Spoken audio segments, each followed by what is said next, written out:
Good evening friends. आज अपन questions करेंगे magnetic effect of current पे सर्किट प्रॉब्लम्स, जिसके अंदर वायर्स, स्ट्रेट वायर्स और सर्कुलर वायर्स के कॉम्बिनेशन पे है।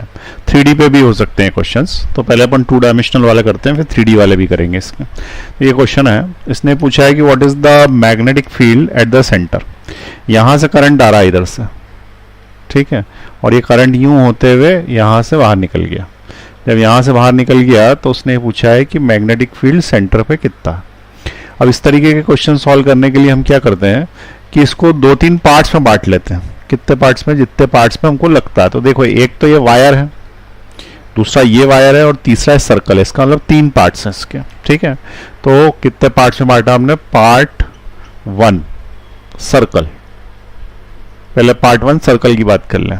तो सर्कल जो है वो पूरा नहीं है, 270 डिग्री का है, ठीक है। ये देखो 270 डिग्री का इतना सर्कल है, क्योंकि 90 डिग्री कम है।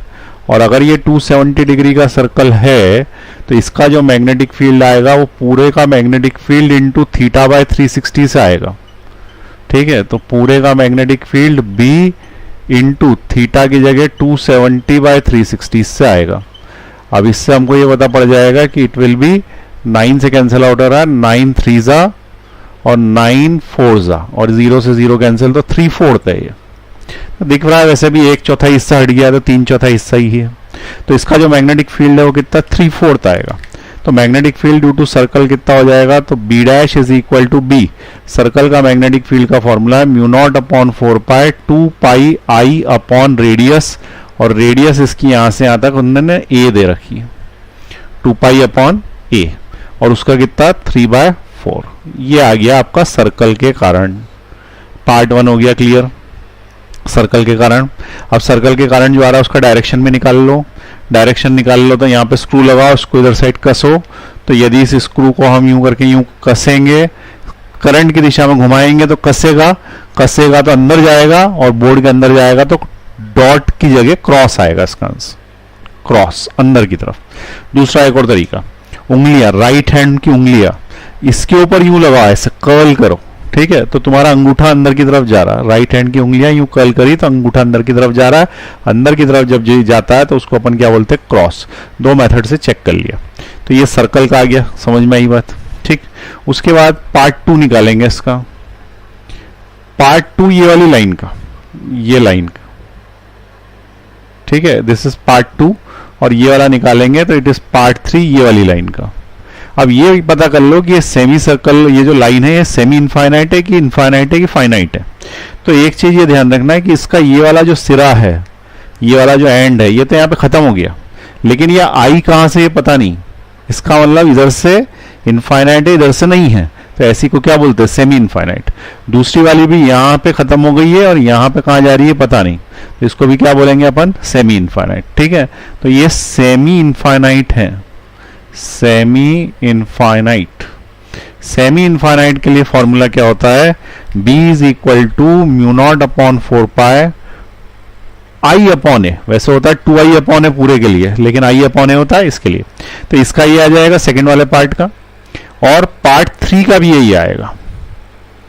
पार्ट 3 का भी यही आएगा। B3 is equal to μ0/4π I upon A. यहां तक समझ में आई बात, क्योंकि दोनों के फॉर्मूले तो सेम ही। डायरेक्शन और बता दो, डायरेक्शन बता दोगे तो जोड़ना घटाना कर देंगे अपन। तो सबसे पहले ये वायर यूं जा रहा है, यूं जा रहा है, और पॉइंट इस साइड है, ठीक है। वायर इधर साइड जा रहा है, पॉइंट इस साइड है। तो सबसे पहले मैंने क्या बताया था तुम्हें? खटखट रूल, ठीक है। तो खटखट रूल लगा रहे हैं, 2 नंबर पे लगा रहा हूं मैं। तो अंगूठे को करंट की दिशा में, अंगूठे को करंट की दिशा में, और तुम्हारा जो पॉइंट है उस पर खटखट करो।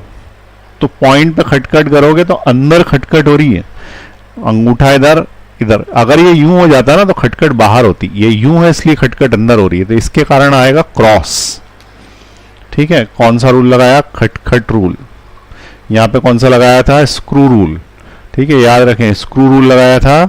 ये करंट इधर जा रहा था तो इधर साइड घुमाया था हमने, और यहाँ पे खटखट रूल लगाया है। तुम इसका कुछ भी नाम दे दो, आंसर सही आना चाहिए बस, ठीक है। तो ये खटखट रूल लगा के क्रॉस आ गया। अब इसके लिए निकालोगे, तो इसके लिए निकालोगे तो करंट इधर है, करंट इधर है, तो सीधी बात है पॉइंट अगर यहाँ आया तो करंट अगर इस डायरेक्शन में है, इधर से देखें, करंट यदि इस डायरेक्शन में है और पॉइंट यहां है, तो करंट यदि इस डायरेक्शन में, पॉइंट इधर है, तो इसका जो है वो बाहर की तरफ आ रहा, ठीक है।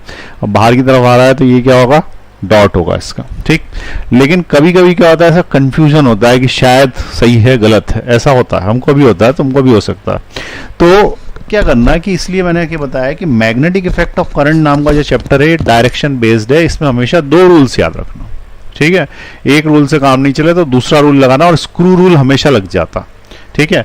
इसके लिए क्या रूल बताया, इसके लिए 2 रूल क्या है सर्कल के लिए, एक तो स्क्रू रूल और दूसरा फिंगर कर्ल करने वाला। भाई देखो, फिंगर कर्ल करी तो ये अंदर की तरफ जा रहा है ना, फिंगर कर्ल करी तो अंगूठा अंदर की तरफ जा रहा है, दूसरा मैंने स्क्रू कसा तो भी अंदर की तरफ जा रहा है, इसका मतलब मेरा डायरेक्शन कंफर्म है, सही है। अब सेमी इनफाइनाइट वाले केस में, इस वाले केस में और इस वाले केस में एक बार डायरेक्शन कंफर्म कर लेते हैं स्क्रू रूल से, ठीक है। तो अब देखो, स्क्रू रूल से डायरेक्शन कंफर्म कर रहा हूं। सबसे पहले मैं इसका, तो ये वाली लाइन ऐसे थी, ये पॉइंट जो है वो यहां कहीं है, यहां पॉइंट, ठीक है। तो जब भी पॉइंट जहां पे भी हो उसमें स्क्रू लगेगा, लेकिन उसके लिए तुमको इसको एक्सटेंड करना पड़ेगा इससे, ठीक है। भले ही वायर है नहीं है, थोड़ी देर के लिए सोचना पड़ेगा कि एरो जो है वो इधर साइड लगाना है और इसके बाद इस पॉइंट को यूं मिलाना, ठीक है। ये एरो यहां लगा के स्क्रू नहीं कसेगा, ये खुला होना चाहिए इससे इधर वाला। अब यहां से इस पॉइंट को इधर साइड घुमाओ, इधर घुमाओगे तो ये कसेगा तो अंदर की तरफ जाएगा, अंदर की तरफ जाएगा तो 2 नंबर की जो लाइन आ रही है उसके कारण क्रॉस आएगा, क्रॉस, इसका मतलब ये हमने सही निकाला, एक क्रॉस आएगा। अब इसको कंफर्म कर दिया है मैंने, यहाँ पे क्रॉस हो गया। अब ये वाला कंफर्म है, अभी नीचे वाला कंफर्म नहीं है, इसको भी कंफर्म कर देते हैं स्क्रू रूल लगा के। ये यूं जा रहा है तो ये वाला जो बनाऊंगा मैं यहाँ पे, इसको मैं यूं ले लूंगा। उसके बाद ये पॉइंट यहाँ पे है, तो ये पॉइंट जो है वो 0 करके यहाँ लिख दिया, वो करके। अब स्क्रू यहाँ लग जाएगा, अब स्क्रू यहाँ लग जाएगा तो ये ऐसे आएगा, ठीक है। अगर ये यूं है और ये इधर साइड है और इधर करंट जा रहा है, इसको स्क्रू इधर ले लिया, स्क्रू इधर ले लिया, तो ये स्क्रू तो कस रहा, ठीक है। अगर ये स्क्रू कस रहा है तो इसका मतलब ये क्रॉस आएगा, ठीक है। स्क्रू कस रहा है तो क्रॉस आएगा, ये यहाँ पे ऐसे लगाइए लाइन तो ये क्रॉस आएगा, ठीक।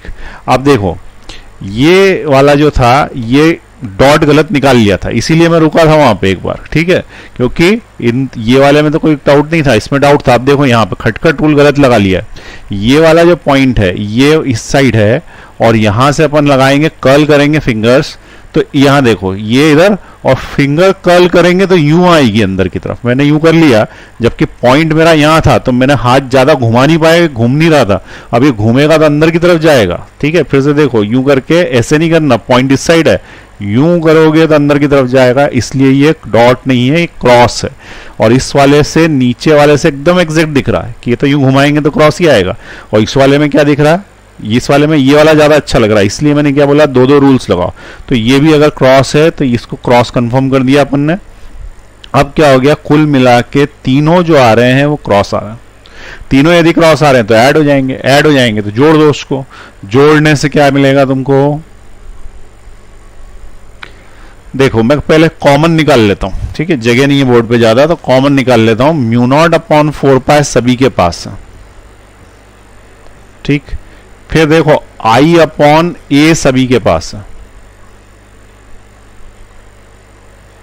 तो ये दोनों तो कॉमन ही निकल गए। तो कॉमन निकल गए तो B जो आया वो आया μ0/4π I/A, ये कॉमन निकल गया। अंदर यहां क्या बचा, देखो 2π 3/4, इसका मतलब ये इससे कैंसिल आउट होगा 2 टाइम्स, तो इट विल बी 3π/2, यहां बचेगा 3π/2। और ये वाले में क्या, कुछ भी नहीं बचा, और इस वाले में कुछ नहीं बचा, तो ये और ये 1 बचेंगे, तो इसमें 1 और इसका 1, इसका मतलब कुल मिला के यहाँ पे बचेगा 2। और फाइनल आंसर क्या आएगा हमारा, क्रॉस। तो ये क्रॉस, तो this will be our answer. थोड़ा कुछ सिंप्लीफाई और करना है तो कर सकते हो, बाकी यही आंसर। क्लियर हुआ ये कैसे किया। हमेशा 2 मेथड से डायरेक्शन निकालना, किसी एक में कंफ्यूजन हो तो दूसरा कंफर्म कर देगा, ठीक। नोट कर लीजिए इसको, पॉज का बटन दबाएं। चलिए नेक्स्ट क्वेश्चन देखें। इसके सेंटर पे मैग्नेटिक फील्ड निकालना है, ट्राई करिए आप। देखो मैं करता हूं सॉल्व। ये यहां से करंट आई गया, ये यूं करके इधर साइड गया होगा तो सीधी बात है यहाँ पे I/2 हो गया होगा, और बचा हुआ इधर से गया होगा तो इधर भी I/2 हो गया होगा, डिस्ट्रीब्यूट हो गया होगा, आधा इधर से आधा इधर से, और दोनों मिलके वापस से I बहने लगेंगे। अब इसको अपन 3 पार्ट्स में बांट सकते हैं, ठीक है। पहला तो स्ट्रेट वायर जा रहा है, दूसरी चीज ऊपर का सर्कल, तीसरी चीज नीचे का सर्कल, ठीक। 3 पार्ट्स में बटेगा। पहली चीज स्ट्रेट वायर, इसके कारण मैग्नेटिक फील्ड 0, सेंटर पे मैग्नेटिक फील्ड इसलिए 0 क्योंकि वायर एक्सटेंडेड, यानी वायर पर और वायर को एक्सटेंड करने पर कोई मैग्नेटिक फील्ड नहीं होता, उसको मैं DTA बोलता हूं, दिया तले अंधेरा, ठीक है। वायर पर या वायर को एक्सटेंड करने पर, एक्सटेंडेड वायर पर, ठीक है, किसी पॉइंट में मैग्नेटिक फील्ड क्या होता है, 0 होता है, ठीक है। इसको हम क्या बोलते हैं, DTA, दिया तले अंधेरा। चलो अब उसके बाद क्या करना है, इसका देखना, इसका और इसका, तो जो भी इसका और इसका मैग्नेटिक फील्ड आएगा वो सेम आएगा, इसका दोनों का मैग्नेटिक फील्ड सेम आएगा। यदि दोनों का मैग्नेटिक फील्ड सेम आएगा तो डायरेक्शन ऑफ द करंट देखो, अब यहाँ पे देखो स्क्रू रूल आसानी से लग रहा, यहाँ पे इसके कारण इधर घुमाना पड़ेगा और इसके कारण इधर घुमाना पड़ेगा, तो सीधी बात है इसके कारण कसेगा, इसका मतलब क्रॉस आएगा, और इसके कारण खुलेगा, इसका मतलब डॉट आएगा, और एक का क्रॉस और एक का डॉट, तो ये आपस में कैंसिल आउट ही कर देंगे, और उस वाले का तो मैग्नेटिक फील्ड ऑलरेडी 0 था, तो इसका टोटल मैग्नेटिक फील्ड भी 0 आएगा। This will be the answer, ठीक है। इसका टोटल मैग्नेटिक फील्ड क्या आएगा, 0 आएगा। नोट कर लीजिए फटाफट।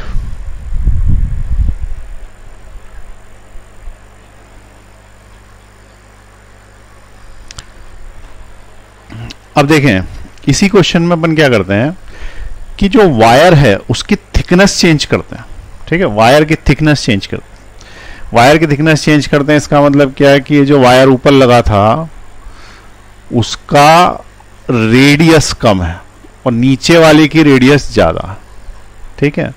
ऊपर वाले की रेडियस कम है, नीचे वाले की रेडियस ज्यादा। इसका मतलब ये वायर तो ऐसा है लेकिन नीचे वाले की रेडियस ज्यादा है। अब तुम बोलोगे सेम रेडियस तो बना दी, अरे वायर की रेडियस ज्यादा, वायर मोटा है, वायर मोटा है, ठीक है, न कि सर्कल की रेडियस ज्यादा। मैं वायर की रेडियस बोल रहा हूं, वायर की रेडियस ज्यादा है। इसका मतलब यहां से यहां तक जो वायर आया ये मोटा हो गया, और इस साइड ऊपर साइड जो वायर आया वो कैसा, पतला है। डिफरेंस क्या है, इसकी रेडियस यदि r है तो इसकी जो रेडियस है वो क्या है, 2r, इसकी रेडियस 2r। अब उसने बोला है कि अब बताओ मैग्नेटिक फील्ड कितना बनेगा सेंटर पे, find the magnetic field at the centre, ठीक है। तो यहां पे लिखना पड़ेगा wire are of different radius, different radius. अब ये जो सर्कल है इसकी रेडियस तो यही है, ये सर्कल जो है वो तो यही रेडियस का है, लेकिन ये जो वायर्स लगे हुए हैं, ठीक है, ये अलग अलग है। जैसे मैं इसमें कलर भर देता हूं कि ये लाल कलर का जो वायर है ये मोटा है और उधर वाला पतला है, तो बताओ कैसे निकालोगे, क्या आपकी बार भी तुम्हारा आंसर 0 आएगा? उसका आंसर है नहीं आएगा 0 आपकी बार। उसका रीजन क्या है कि अब करंट डिस्ट्रीब्यूशन बराबर बराबर नहीं होगा, इसमें से जितना करंट अपन ने I/2 डाला था इसमें से भी I/2 डाला था, वैसा नहीं होगा। मोटा वायर है, रेजिस्टेंस कम है, पतला वायर है, रेजिस्टेंस ज्यादा है, और रेजिस्टेंस से इसके रेशियो में जो है वो करंट डिस्ट्रीब्यूट होगा, और अगर रेजिस्टेंस के रेशियो में करंट डिस्ट्रीब्यूट होगा तो फिर उस केस में हमको 0 मैग्नेटिक फील्ड नहीं मिलेगा, क्योंकि इसी का मैग्नेटिक फील्ड दूसरे से ज्यादा होगा। तो पहले अपन ये पता करें कि रेजिस्टेंसेस क्या है। तो इसका नाम दे देते हैं AB ऊपर वाले का, और नीचे वाले का दे देते हैं PQ, नीचे वाले का PQ, ऊपर वाले का AB। तो हमको ये पता है कि resistance is equal to ρl upon A होता, जहां पे resistance is equal to ρl upon area of cross section πr² radius होता। इसका मतलब रेडियस रेजिस्टेंस से इनवर्सली प्रोपोर्शनल और स्क्वायर है, स्क्वायर टाइम्स है। तो रेडियस यदि अपन AB के निकालेंगे तो रेडियस ऑफ AB और रेडियस ऑफ PQ का रेशियो 1:2 है। AB की जो रेडियस है और PQ की जो रेडियस है, ऐसी मोटाई में थिकनेस, वो 1:2 रेशियो में है, और 1:2 रेशियो में है तो इनका स्क्वायर लेंगे, स्क्वायर तो आर ए का स्क्वायर और आर पी क्यू का स्क्वायर 1:4 रेशो में होगा, स्क्वायर 4 रेशो में होगा। और अगर हम रेजिस्टेंस की बात करें तो रेजिस्टेंस जो है वो रेडियस के इनवर्सली प्रोपोर्शनल होता है। इसका मतलब रेजिस्टेंसेस का रेशियो अगर निकालें, ठीक है, रेजिस्टेंसेस का रेशियो निकालें तो आर ए बी और R P Q will be 4:1। ठीक है, ये क्या हो जाएगा 4:1। लाइट चली गई।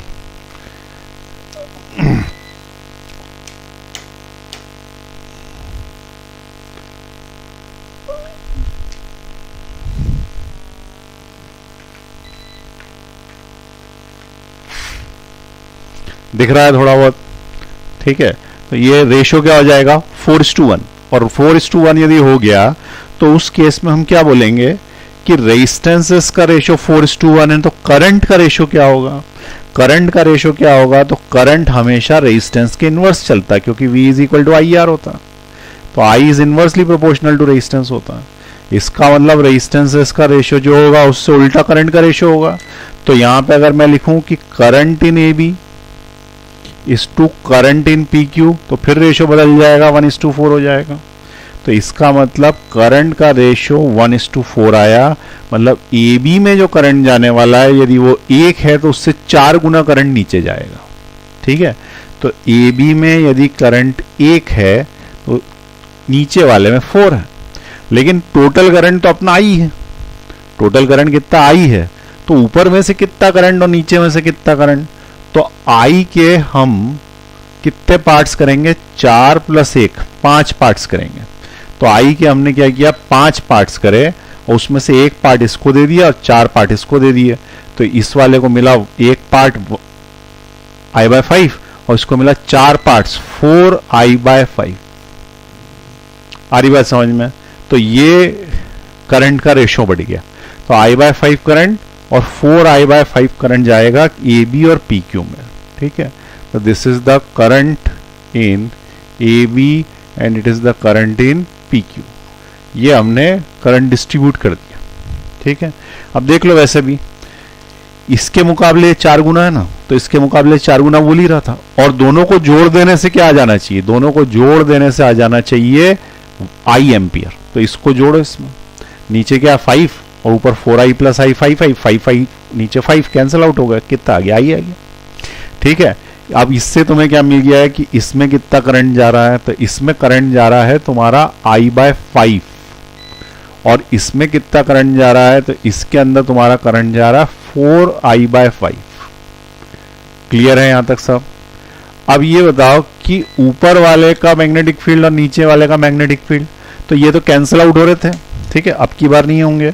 तो मैग्नेटिक फील्ड ऊपर वाले के लिए अपन लिखे magnetic field of AB is equal to μ0/4π 2π NI upon radius. Radius मतलब सर्कल की रेडियस, तो सर्कल की रेडियस A है, लेकिन करंट I नहीं है उसमें, I/5 है। दूसरा अगर अपन B PQ के लिए निकालें तो PQ के लिए आएगा μ0/4π 2π, I की जगह आ जाएगा 4I/5 और सर्कल की रेडियस A। अब ये देखें कि डॉट है कि क्रॉस है, तो इसमें अगर लगाओगे स्क्रू तो कसेगा। ऊपर वाले हिस्से में देखो, ऊपर वाले में करंट इधर है तो कसेगा, तो इसका क्रॉस है, और नीचे वाले में स्क्रू लगाओगे तो इधर घूमेगा, तो इसका डॉट है। तो ऊपर वाले का क्रॉस है, अंदर की तरफ मैग्नेटिक फील्ड है, इसका बाहर की तरफ मैग्नेटिक फील्ड है। ज्यादा कौन सा लग रहा है, तो ये 4 टाइम्स है ना, ये ज्यादा मैग्नेटिक फील्ड, तो इसमें से ये सब्सट्रैक्ट होगा, और सब्सट्रैक्ट होकर जो बचा कुचा होगा वो हमारा आंसर होगा, और उसका आंसर होगा डॉट, क्योंकि हमेशा पावरफुल का निशान लगाते हैं, पावरफुल जीत जाता। ठीक है, जैसे 20 न्यूटन इधर और 5 न्यूटन इधर, तो 15 न्यूटन इधर, तो आंसर 15 न्यूटन की तरफ। तो यहाँ पे जो B नेट आएगा वो इसमें से इसको माइनस करने से आएगा, B PQ में से B AB माइनस करने से आएगा। अब मैं डायरेक्ट ही कॉमन ले रहा हूँ, जगह नहीं बची है। ठीक है, तो इसके अंदर यहाँ पे क्या है μ0/4π μ0/4π A 2π I/5 अब सिंपल है, 4I/5 में से I/5 माइनस कर लो, तो 4I/5 में से I/5 माइनस करोगे तो 3I/5 बचेगा। तो बस यही इसका आंसर होगा, mu not upon 4 pi 2 pi A 4 I by 5 minus I by 5 is 3 I by 5 और डॉट, ये इसका आंसर। ठीक है, लिख लें इसको, नोट कर लें। थोड़ी सी लाइट आ रही होगी क्योंकि नेचुरल लाइट बंद हो गई, खिड़की चालू हो गई, तो ये ऊपर रिफ्लेक्शन आने लग गया बोर्ड के ऊपर। ठीक है, तो लिख लें इसको, नोट कर लें पहले, पॉज का बटन दबा के।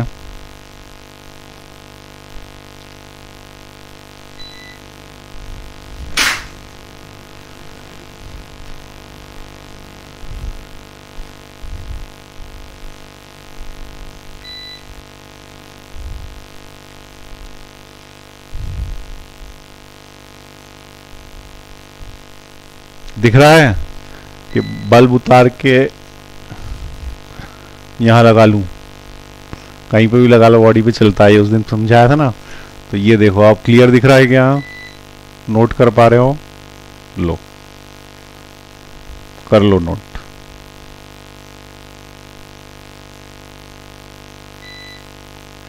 क्लियर है? पॉज का बटन दबा के नेक्स्ट क्वेश्चन करें।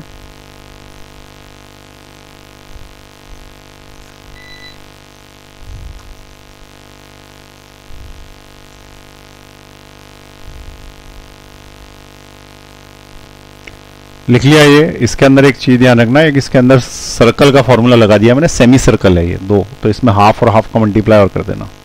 ठीक है, ये वाला मैंने सर्कल का फॉर्मूला लगा दिया, आधा ही सर्कल है इसलिए हाफ और हाफ का मल्टीप्लाई और होगा, तो लास्ट में आंसर में भी हाफ का मल्टीप्लाई हो जाएगा, ये हाफ का मल्टीप्लाई।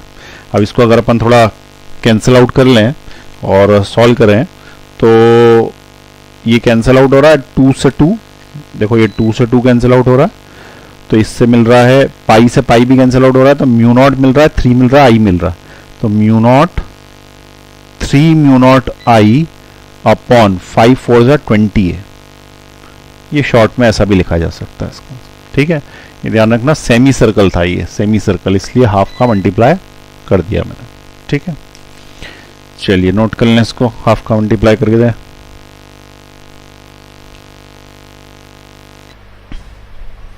लाइट आ गई, इतनी देर में मैंने क्वेश्चन लिख के सॉल्व भी कर दिया है।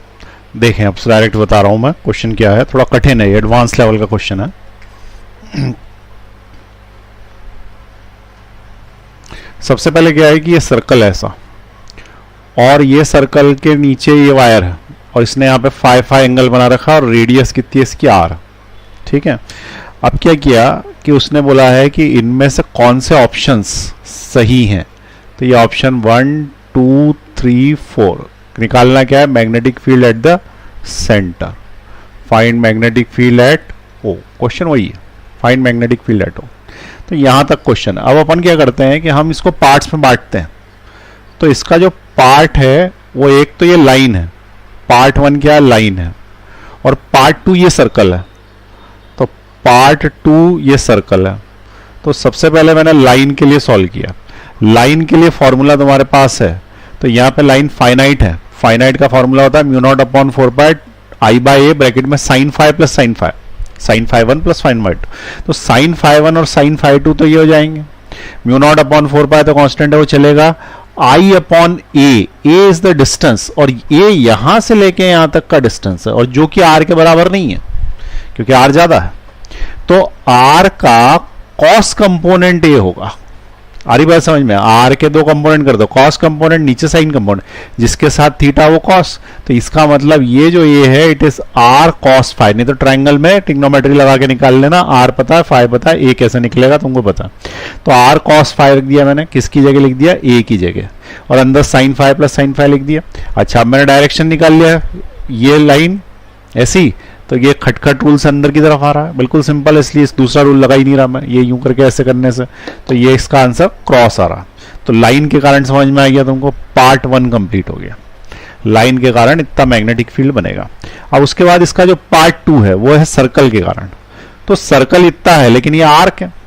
अब आर्क है तो अपन आर्क में थीटा बाय 360 लिखते थे, लेकिन ये डिग्री में होता है, और अगर इसको रेडियन में लिखोगे तो थीटा बाय 2 पाई रेडियंस होगा, डिग्री ये डिग्री है, वो रेडियंस है, ठीक है। तो मैग्नेटिक फील्ड का फॉर्मूला क्या होता था, magnetic field into theta by 360। यहाँ पे क्या हो जाएगा, magnetic field is equal to theta by 2 pi radians, क्योंकि रेडियन में चलाना। तो अब इसका सेमी सर्कल या जो भी आर्क है उसका क्या होगा, mu not upon 4 pi 2 pi I by R theta by 2 pi. अब ये थीटा है कितना, तो बेसिकली देखो ध्यान से, ये थीटा यहां से लेके यहां तक का है, ये है थीटा।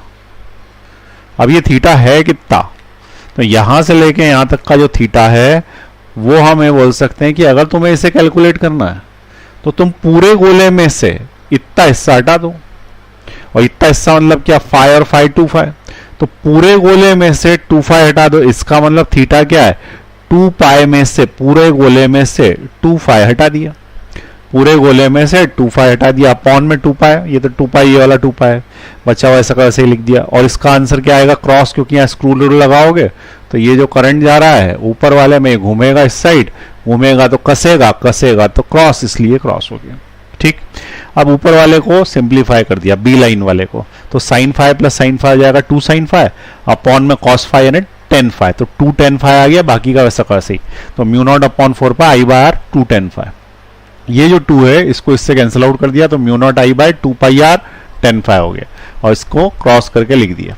उसके बाद सर्कल वाले को थोड़ा सिंप्लीफाई किया, तो इसमें 2 पाई से 4 पाई कैंसिल आउट कर दिए, तो 2 बार कैंसिल आउट होंगे ये, तो mu nought I bye 2r हो जाएगा, तो mu nought I bye 2r, और अंदर तो ये 2 कॉमन निकल के ये नीचे वाले 2 से कैंसिल आउट हो जाएगा, तो ये पाई माइनस 5 बाय पाई बचेगा, ठीक। अब हमको जब नेट मैग्नेटिक फील्ड निकालना है तो हमको ये पता है कि दोनों को जोड़ना पड़ेगा, क्योंकि दोनों के डायरेक्शन सेम है, तो इसके अंदर इसको जोड़ दिया, जोड़ देने से ये फाइनल आ गया। इसमें से mu nought I bye 2r common ले लिया मैंने, ये वाला म्यू नॉट आई बाय 2 और ये r कॉमन ले लिया, तो 10 फाई बाय पाई बचा, और इसमें से mu nought I bye 2r common ले लिया तो इतना बचा, इन दोनों का एलसीएम ले लिया पाई और उसको बाहर कर दिया, तो अंदर क्या बचा, पाई माइनस 5 प्लस 10 फाई, तो ये वाला आंसर आएगा, और क्रॉस होगा इसका आंसर। तो इसका जो आंसर है ऑप्शन ए सही है, देखिए ऑप्शन ए सही है। बी ये दोनों तो गलत ही है, इसमें यार 2 की कमी रह गई है, इसमें 2 है, यहाँ पे 2 है, ठीक है, तो ये ऑप्शन आएगा। नोट कर लें, थोड़ा कठिन है क्वेश्चन।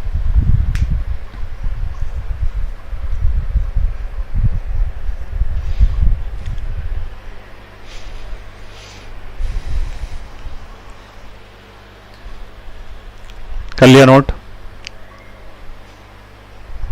नोट कर लीजिए। चलिए ये वाला क्वेश्चन ट्राई करिए, सेंटर पे मैग्नेटिक फील्ड निकालना, बन जाएगा, ये आसान है क्वेश्चन। करंट आ ही जा रहा, ओ पे मैग्नेटिक फील्ड निकालना। पॉज दबाओ, पहले क्वेश्चन नोट करो और उसके बाद जो है वो सॉल्यूशन बताओ, इसका आंसर। तो देखें यहां पे कुल मिला के 4 एलिमेंट्स, कितने पार्ट है, 4। एक ये सर्कल, फिर ये लाइन, फिर एक ये लाइन और एक ये सर्कल। अब ये तो बहुत ही आसान क्वेश्चन है। देखो ये वाली जो लाइन है इसको तो एक्सटेंडेड करेंगे तो ये इस पॉइंट पे पहुंच जाएगी, और इस पॉइंट पे पहुंच जाएगी, तो एक्सटेंडेड लाइन में मैग्नेटिक फील्ड 0 होता है, तो इसका मैग्नेटिक फील्ड 0 है, कैलकुलेट करने की जरूरत नहीं।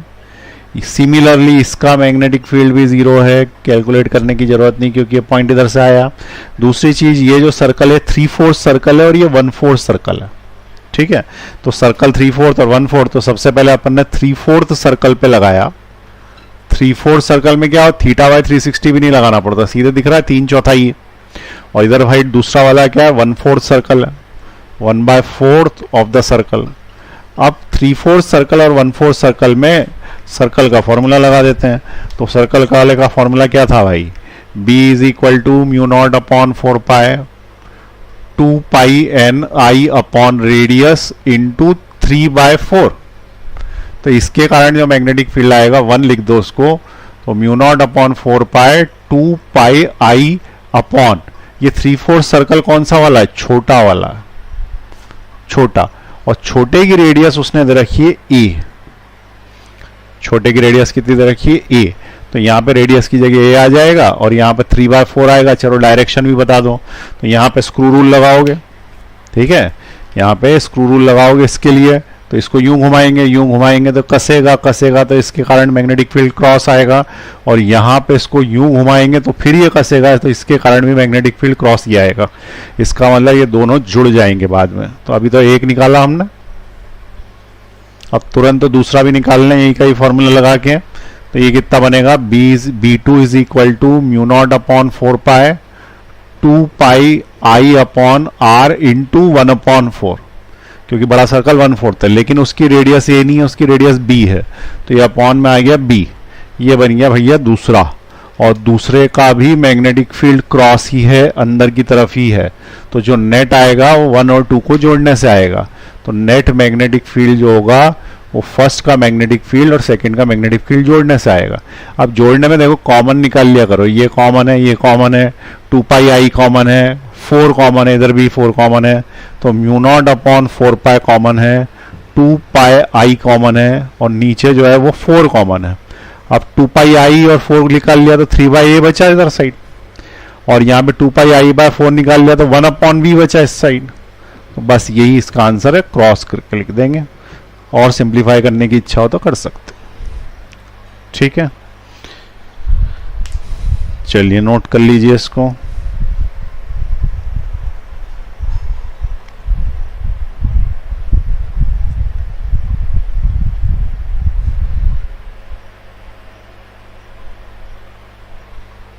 ये नेक्स्ट क्वेश्चन देखिए,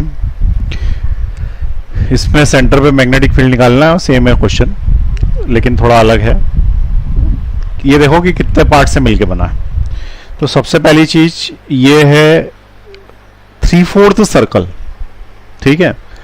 उसके बाद आगे चले तो ये वाला वायर DTA हो गया, DTA, क्योंकि इसी को एक्सटेंड करके इस पॉइंट पे निकाल। ये वाला वायर भी किसी काम का नहीं। अब बचे एक ये, ठीक है। और ये दोनों वायर्स कैसे हैं, फाइनाइट है, फाइनाइट, ये भी फाइनाइट वायर, और ये है 3/4 सर्कल, 3/4 सर्कल। अब ये तीनों का कॉम्बिनेशन, तो पहले तो क्या करो कि डायरेक्शन निकाल लो, यही निकाल लेते डायरेक्शन। इसमें लगाया स्क्रू लगाया, ये स्क्रू लगा के यूं घुमाया, तो स्क्रू जब यूं करके यूं घूमेगा तो सर्कल के कारण तो कसेगा तो ये क्रॉस हो जाएगा, अंदर की तरफ जाएगा। अब इसके कारण ये पॉइंट है तुम्हारा, ठीक है। तो देखो मैं इसको स्क्रू से करूंगा, क्योंकि यहाँ खटखट करने की संभावना, ये ऐसे बन रहा है तो ये ऐसे हो रहा है अंदर की तरफ, और इसके अंदर करंट इधर जा रहा है, तो इसके अंदर पॉइंट इस साइड बन रहा है ना, तो ऐसे में यूं लेना पड़ता है, यूं, और ये हाथ जो है वो टूटने की संभावना रहती है, इसलिए इसमें स्क्रू रूल लगा लेते हैं। वैसे तो यूं देखो, यूं करके यूं जाएगा तो इसके अंदर करंट इस पर अंदर आएगा, और यूं करके इसके कारण भी अंदर ही आएगा, तो ये भी क्रॉस आ रहा है, ये भी क्रॉस आ रहा है, ठीक है। किससे, हैंड रूल से। अब स्क्रू रूल से कंफर्म करते हैं। तो ये वाली लाइन ऐसी है, ये करंट इसके अंदर आई, और पॉइंट नीचे की तरफ बना हुआ है यहाँ, देखो ये करंट, ये पॉइंट, स्क्रू लगाया, करंट को पॉइंट की तरफ घुमाना, कसेगा, अंदर जाएगा, क्रॉस आएगा। इसका मतलब इसका आंसर क्रॉस है, अपना सही था, सोचा जो अपन ने था सही था। इसके कारण देखें तो ये वाला जो वायर है, इसके कारण नीचे की तरफ जाए, करंट जा रहा है, और पॉइंट तुम्हारा यहाँ, पॉइंट जब यहाँ पे होगा तो यहाँ स्क्रू मत लगा देना, इसको नीचे एक्सटेंड करना। कब एक्सटेंड करना रहता है, जब वो पॉइंट ऐसे हो जाना चाहिए। अब ये यहाँ से यूं जाएगा तो ये कसेगा तो इसके कारण भी क्रॉस आ रहा है, और ये यहाँ से हाथ के रूल से तो आसानी से निकल रहा था, अंदर की तरफ ही जा रहा था खटखट इसका, तो दोनों तरफ से क्रॉस आ रहा है। इसका मतलब कंफर्म है, हमारा आंसर सही है। ये भी क्रॉस है, ये भी क्रॉस है, ये भी क्रॉस, सब क्रॉस है, इसका मतलब जुड़ेंगे सारे। ठीक, प्रैक्टिस करो थोड़ी सी। तुम मैंने मतलब मेरी बातें सुन के तुमको नहीं आएगा, तुमको हाथ पैर चलाने पड़ेंगे थोड़े, ठीक है। तो हाथ पैर चलाओ, स्क्रू लाओ, स्क्रू को देखो कैसे लगता है, कैसे खसेंगे, तो वो कोशिश करोगे तो आएगा। अब सबसे पहले अपन इसको निकाल ले 3/4 सर्कल का। तो 3/4 सर्कल का तो बहुत आसानी से निकल जाता है। B is equal to mu not upon 4 pi 2 pi NI upon radius, radius R है, और इंटू 3/4 सर्कल, तो 3/4, और ये क्रॉस आ गया, ये तो वही पहला निकल गया। दूसरा इस वाली लाइन के लिए निकाला, इस वाले लाइन के लिए निकाले तो देखो ये फाइनाइट वायर है। फाइनाइट वायर में हमारे पास फॉर्मूला क्या होता है, B equal to mu not upon 4 pi I upon a bracket में sine phi one plus sine phi two, ये फॉर्मूला होता है हमारा फाइनाइट वायर के लिए। तो इसका जो निकलेगा मैग्नेटिक फील्ड वो आएगा mu naught upon 4 pi I upon distance निकालना है, साइन ऑफ फाई वन निकालना है और साइन ऑफ फाई टू निकालना। बोलो डिस्टेंस कितना इस वायर से इस पॉइंट का, तो ये 2r है, ये 2r और स्क्वायर है, तो ये 2r है ना, तो यही डिस्टेंस होगा यहां से यहां तक का 2r, तो डिस्टेंस तो हो गया इसका 2r। एक चीज खत्म हुई। अब एंगल चाहिए, तो एंगल चाहिए तो देखो इसका एंगल तो 0 आएगा क्योंकि ये तो सीधे ही आ गया, और दूसरे वाले का जो एंगल होगा वो ये वाला होगा। तुमको यदि याद हो तो वायर के कारण मैग्नेटिक फील्ड निकालते वक्त ये एंगल कंसीडर करते हैं फाई वन और इधर साइड वाला फाई टू। अब इस फिगर में देखो ये ट्रायंगल और ये ट्रायंगल, तो इधर वाला फाई टू तो गायब ही हो गया ना भैया। ये वाला जो ट्रायंगल है इसको देखो और इधर साइड ये वाला ट्रायंगल इसको देखो, तो ये फाई टू तो गायब ही हो गया, तो फाई टू को तो 0 मान लो और फाई वन कितना मान लो, तो स्क्वायर का आधा है, स्क्वायर 45 डिग्री का होगा, आधा पूरा 90 डिग्री होता है तो उसका आधा कितना होगा 45 डिग्री। ठीक, तो यहां पे एक जगह 0 लिख देना और एक जगह 45 डिग्री लिख देना। अब वैल्यू निकाल लो उसकी, तो B2 is equal to mu not upon 4 pi I upon 2r, sine 0 is 0, sine 45 is 1/√2, तो 1/√2 ही हो गया, क्रॉस आ गया। ये आ गया तुम्हारा दूसरा, पहला तुम्हारा ये आ ही गया था। ठीक है, ऊपर थोड़ा कम दिख रहा होगा, लिख लेना। थर्ड नंबर पे क्या आया, तो थर्ड नंबर पे ये वाला वायर, उसके कारण भी एंगल तो वही 45 डिग्री बनेगा इधर साइड से, और इस साइड जो है वो क्या होगा 0, तो 45 डिग्री और 0 डिग्री से सेम आ जाएगा, सेम आ जाएगा। तो B3 भी यही का यही आ गया, mu naught upon 4 pi I upon 2r into 1/√2। अब तुम्हें इन तीनों को जोड़ना है 1 2 3, तो B net is equal to, common हिस्सा पहले बाहर निकाल लो। ठीक है, कॉमन हिस्सा पहले बाहर निकाल लो, तो म्यू नॉट अपॉन 4 पाई सब में कॉमन है, उसके बाद आई अपॉन r सब में कॉमन है। ठीक है, तो इतना तो अपन कॉमन निकाल लें पहले, तो mu not upon 4 pi common, I upon r common, ऊपर बचा 2 पाई बाय 3/4, 2 से ये कैंसिल आउट कर दो, 3 पाई बाय 2 बचा ऊपर, 3 पाई बाय 2, और यहां पे बचा 1/2√2 और 1/2√2 यानी 2/2√2,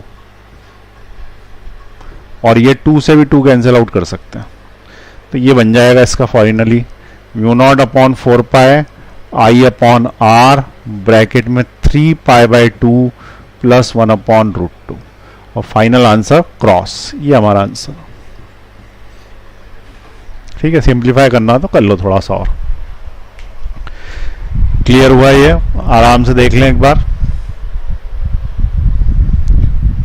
चलिए, और क्या करा करें कि जैसे क्वेश्चन करा दिया ना मैंने, तुम तो घर में बैठे हो, कितना भी समय ले सकते हो, तुम ये क्वेश्चन लिखो और आप सॉल्यूशन मत उतारो उसको कॉपी में, सॉल्यूशन उतारने से कुछ नहीं आएगा, खुद सॉल्व करो। अब इसको अभी हाल कराया ना, सारी स्टेप्स लो और खुद ही सॉल्व करके देखो, सॉल्यूशन तो है ही पड़ोस में लिखा हुआ, तो खुद सॉल्व करके देखोगे तो याद हो जाएगा, नहीं तो क्या ऐसा कैसा उतार लोगे, अब उतार लोगे तो दिमाग में तो गया ही नहीं कुछ, फाइनल फायदा कुछ नहीं होने वाला। ठीक है, तो इसलिए जो है वो खुद सॉल्व करो सारे क्वेश्चन, सभी सब्जेक्ट में यही टेक्निक लगानी, खुद को ही सॉल्व करना है, क्योंकि परीक्षा में तुम्हें ही सॉल्व करना है, हमको नहीं करना। ठीक है, चलिए नेक्स्ट क्लास में मिलेंगे अब।